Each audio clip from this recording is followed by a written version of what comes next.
difficultés supplémentaires. La campagne présidentielle d'Anne Hidalgo, maire de Paris qui représente le Parti socialiste, a du mal à décoller et selon les informations du Parisien, les choses ne sont pas sur le point de s'améliorer.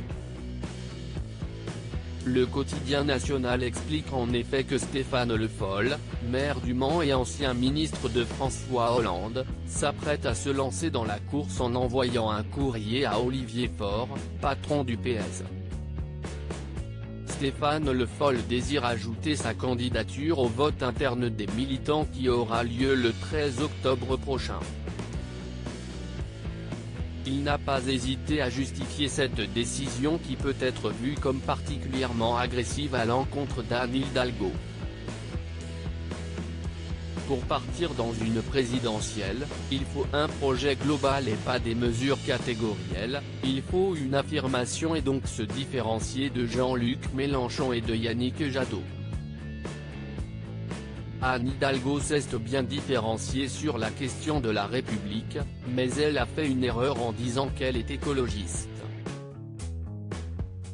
La victoire de Yannick Jadot à la primaire écologiste face à une adversaire de taille, Sandrine Rousseau, représente en effet un obstacle supplémentaire pour Anne Hidalgo.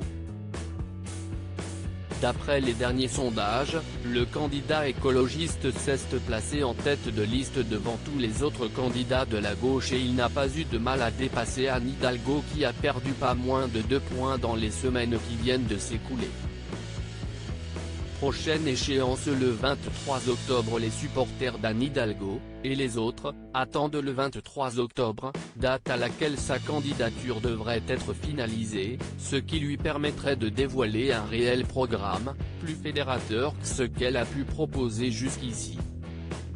Patrick Kanner, le président du groupe socialiste au Sénat, s'est adressé aux Parisiens pour rassurer les électeurs de gauche. Anne, elle travaille son projet et se rend sur le terrain. La semaine dernière, elle était à Bordeaux pour se pencher sur le problème du logement, la semaine prochaine elle ira à la rencontre des sages-femmes.